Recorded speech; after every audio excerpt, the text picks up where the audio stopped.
Oh, man. You know, sometimes I hate being right, but somebody's got to do it. On my AEW Dynasty review, I talked about how it was rumored at the time that AEW was wanting to take the title off of MJF and put it onto Darby Allin. Silly me for thinking that Tony Khan had more sense than that.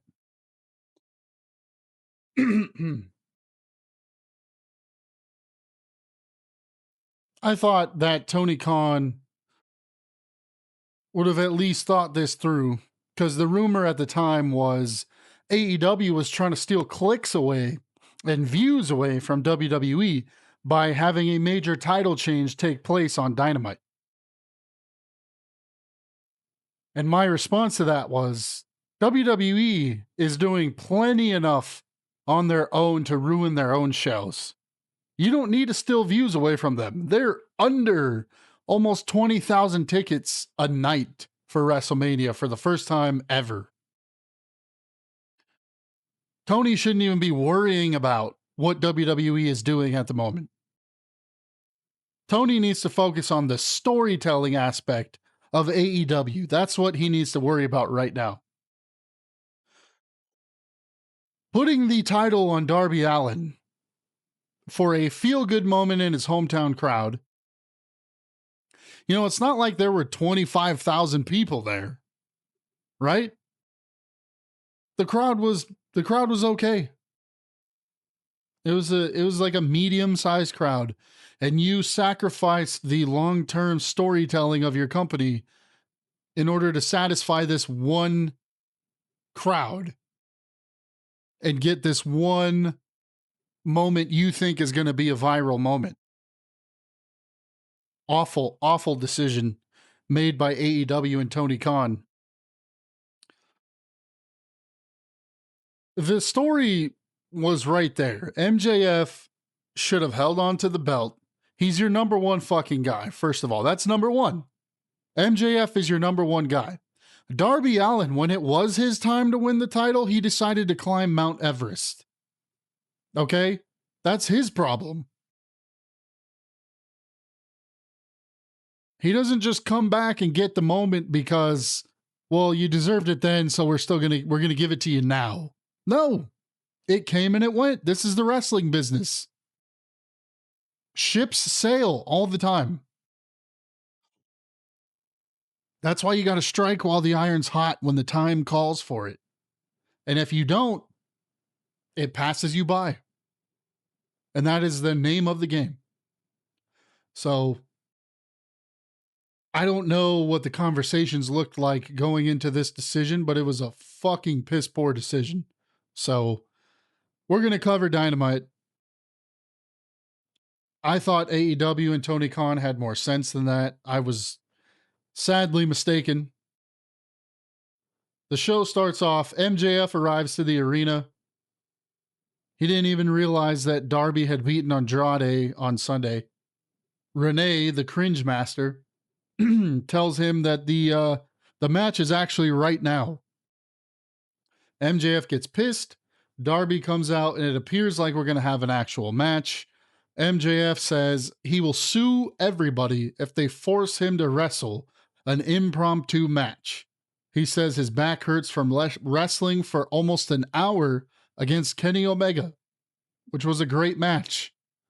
So let's take the fucking title off of him the next show. Idiotic decision making here. He's going to go get checked out by the trainers, and he's doing Darby Allin a favor. He says, you're really talented, and these people love you because you're like them. You're good, but you're not great. You're not championship material. You know what? You know what's funny is that line kind of sums up AEW's booking right now. In fact, it sums up AEW right now as a whole. You're good. You're pro wrestling. The matches you put on, they're good. But you as a company, you're not great. How can you be? How can you be great when you make decisions like this? When you sacrifice long-term booking and long-term storytelling for one night of celebration for a feel-good moment because you're trying to steal viewers and clicks away from WWE, which is some of the stupidest reasoning possible. First of all, you're never going to take away viewership for WrestleMania. Even if it's a complete dumpster fire like it is this year, you're never taking away those viewers. And the ticket sales, they're already down. So why are you even worried about what WWE is doing? Why?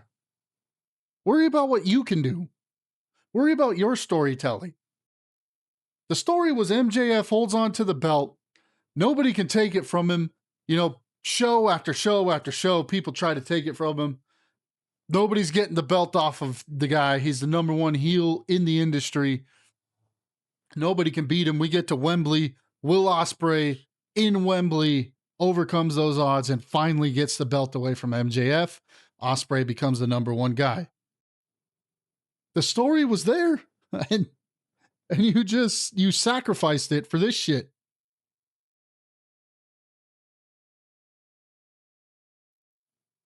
With all due respect, you're not ready to be world champion. Darby says it only takes one night to drop the wrestling world on its head. I taped posters all around the city. I planted the flag on top of Everest. I've been ready. My career started 10 miles down the road. Then he starts crying, and this is probably why they gave him the belt. I don't know. Told myself I would either make it as Darby or fail as Darby. Ring the bell. Bryan Danielson says he just got a message from Tony Khan. Tony said it wouldn't be fair to make MJF wrestle unprepared. So he's going to give him time to prepare because the match is going to be the main event. And if MJF refuses, then he will be stripped of the title. It would have been better had they just had MJF refuse and strip him of the title. That would have been a better way to go than having him lose, especially lose in the manner that he lost. You get 4 fucking coffin drops right out of the gate, and that's it. That's the match. What a fucking joke. And at this point, I was thinking we're fucked because they're going to take the belt off of him. Then we see Kenny Omega and Will Ospreay after Dynasty. They were in the trainer's room. Kenny says it didn't go our way. Will says he was there when Kenny lost to Okada in 2017. He saw him bounce back. Kenny says he doesn't have any time left. It's all on you. AEW, professional wrestling, all of it. Will says his dream is to be the AEW World Champion. He hasn't given up on that dream, and neither should Kenny. Ospreay walks away, and Kenny says maybe there is still a chance. And that was that. It was a nice little segment that, unfortunately, any positive on this show was tarnished by the stupidest ending result you could imagine. Then we get Ciampa versus Xavier. The match was pretty decent, albeit a little short. Ciampa was aggressive out of the gate, beat him up pretty good in the early going. Xavier hit a spinning tornado DDT that looked awesome. Went for a 450. Ciampa rolled out of the way. Tope to the outside from Xavier, followed by a beautiful frog splash. Xavier goes for another dive, but Ciampa hit him with a knee in midair. followed up with a lung blower power bomb, and then hit his signature knee for the win. After the match, this is another thing that kind of doesn't make sense. After the match, Ciampa says whether it's Darby or whether it's MJF, he's going for that World Heavyweight Championship. I'm a big Tommaso Ciampa fan, okay? But explain to me how this makes a lick of sense when didn't we just see Tommaso Ciampa lose the Casino Gauntlet on Sunday after previously losing the TNT title? I'm sorry, but winning a match against Xavier on Dynamite does not constitute a World Heavyweight title shot. So hopefully they have him do something else to earn that number one contendership, because he has not done nearly enough so far. And this is what I'm talking about. If you don't like detail-oriented analysis of whether it's Dynamite, Raw, SmackDown, whoever, if you don't like the detailed analysis that some of the creators in the IWC provide, then don't watch us, man. You know what I mean? If you're in part of that crowd that's just watch the show. Just enjoy the show. Why are you so negative? Have fun in your mother's fucking basement. Watch the show and enjoy it no matter how bad it sucks, all you want to. This is not the channel for you if you think that Darby Allin winning the world title was a good decision. You can disagree all you want. I'm always open for debate and disagreements. But if you're part of that just enjoy the show crowd, the fuck out of here. Stoke and FTR came out, basically said that Cope and Christian will never again challenge for the AEW Tag Team Championships. Then they did a moment of silence for Cope and Christian, and then they did a 10-second pose to make fun of them. Clearly, the Cope and Christian FTR feud is not over. So we're going to continue another feud that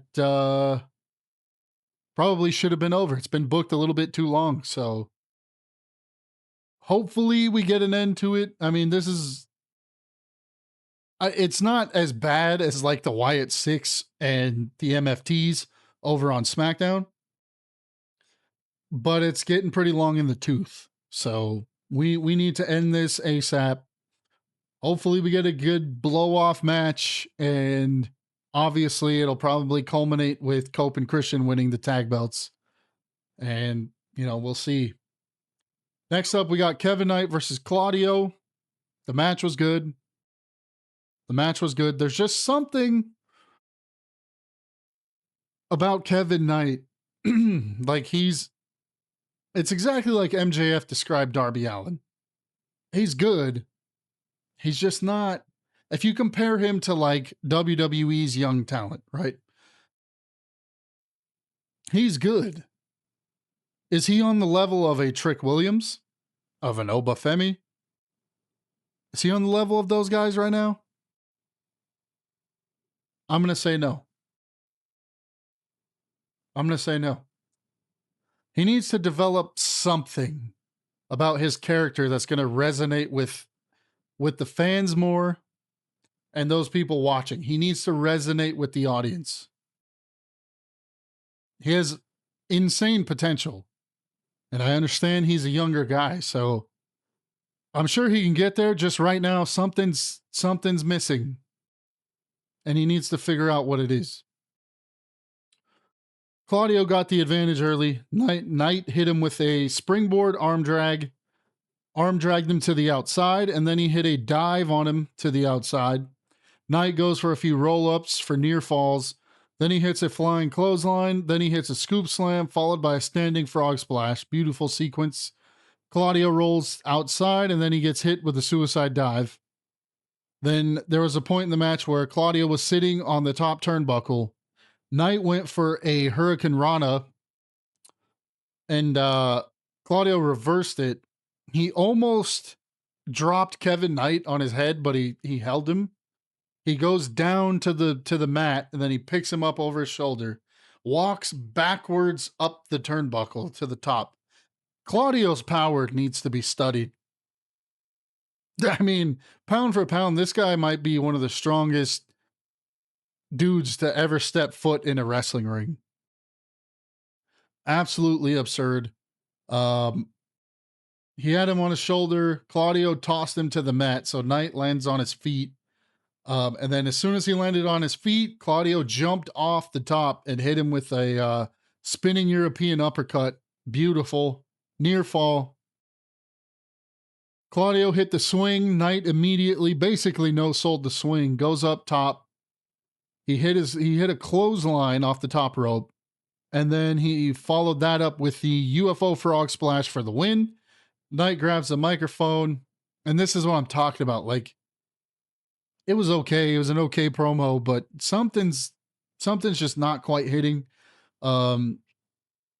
He said he's going to keep a close eye on the main event because Jet 2 belts sounds too fly. So I guess everybody wants a title shot. Has Kevin Knight done anything to earn a title shot? In my estimation, maybe. I mean, he just won the TNT title. Does that mean you win a secondary title, you automatically become a number one contender for the world title? No. Nope. Chris Jericho came out for an interview with Renee the Cringe Master. Jericho says it's great to be back. Even though he lost, he doesn't think he lost because he was rusty. He lost because he was outnumbered 3-1. Ricochet came out. And in case you were wondering if from last week's Dynamite to this week's Dynamite, if Ricochet was going to improve his promo ability or somehow finally, after all of his years in the wrestling business, learn how to cut a promo, you would be sadly mistaken. He still sounds fucking terrible on the microphone. Ricochet came out, said he respects Jericho even more after their match. He says, "You did pretty good, but not good enough to overcome the rise of Ricochet. Since you're the king of reinventing yourself, how about one more? You can be the guy who gets his ass beat by the Demand every week that he shows up." Jericho says he appreciates the insight, but he has a proposition for him. Leave Dumb and Ugly behind and face him one-on-one. Ricochet tells them to stay back. He heads to the ring, gets arm dragged and clotheslined by Jericho. Then it was a 3-on-1 beatdown. And then Ricochet hits a lion salt, which in the promo, Ricochet renamed the Rico Salt. This was Ricochet's idea of a zinger on the microphone. This whole thing was dragged down by Ricochet's horrible inability to speak. So if Ricochet was a good promo, maybe I would have been more interested in this. Jericho does look good, though, and the crowd was half-ass singing Judas. You know, it was a lot of, like I said last week, it was a lot of Judas in my mind. They don't know the words or they're not interested. I don't know. There's some kind of disconnect there. But Jericho looks good. Ricochet, great, phenomenal in the ring. Can't speak for shit.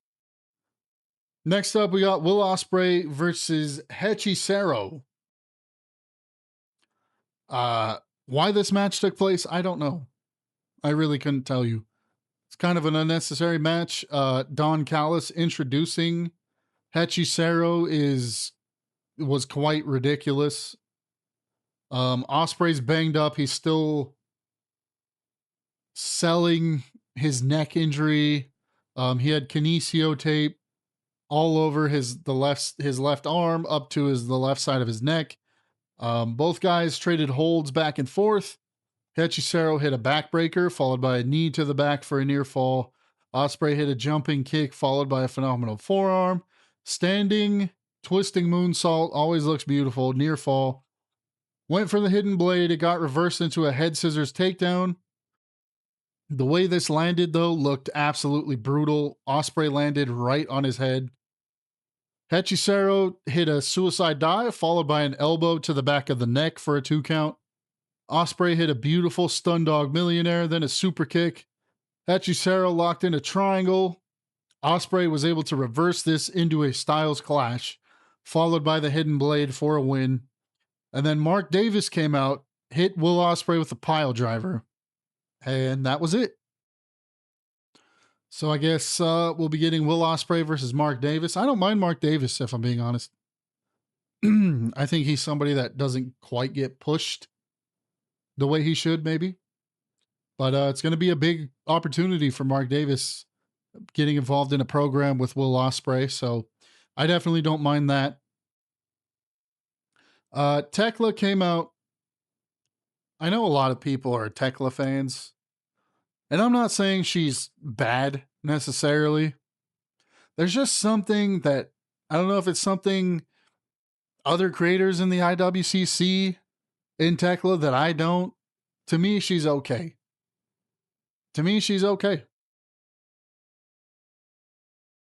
She came out, she said she beat Jamie Hayter and that the industry is full of quote unquote dumb bitches.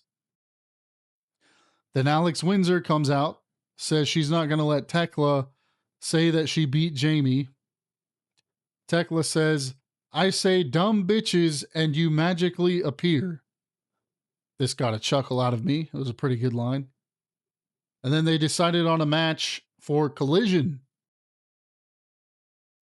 I think outside of the one funny line, this was overall was a miss for me.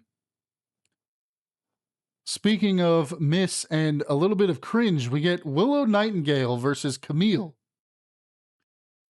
Basically, this match was Willow getting her ass kicked the entire time and winning with a flash roll-up.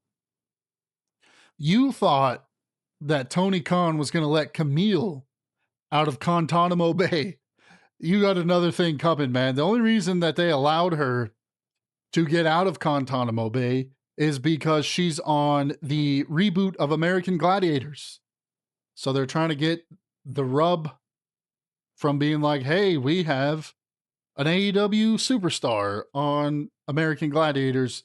But like everything, Tony is dead wrong. Nobody's going to give a single iota of a shit that Camille is an AEW superstar. So Camille hit a Rough Rider after attacking Willow's injured left shoulder, 2 count. Then Camille locked in an armbar. Willow ended up rolling her up for the win. Complete waste of time. Willow quite literally got her ass kicked the entire match and then had a flash roll up for the victory. Now, this is what really pissed me off. We get MJF versus Darby Allin. Darby Allin hits a low blow at the beginning.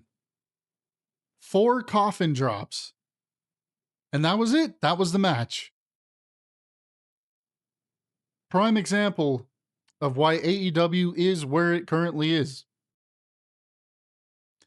They decided to value taking, in their mind, any kind of attention they could away from WWE during WrestleMania week over long-term booking and storytelling that your company so desperately needs right now, because it's one of the areas that it's severely lacking. So it's a feel-good moment that came far too late, far later than it should have. A lot of that is on Darby, because he had to climb Everest and he valued that over winning the world championship. And his reign will fizzle out and the title's going to go right back to MJF. So this is a prime example of pro wrestling in 2026, man. Pro wrestling in 2026.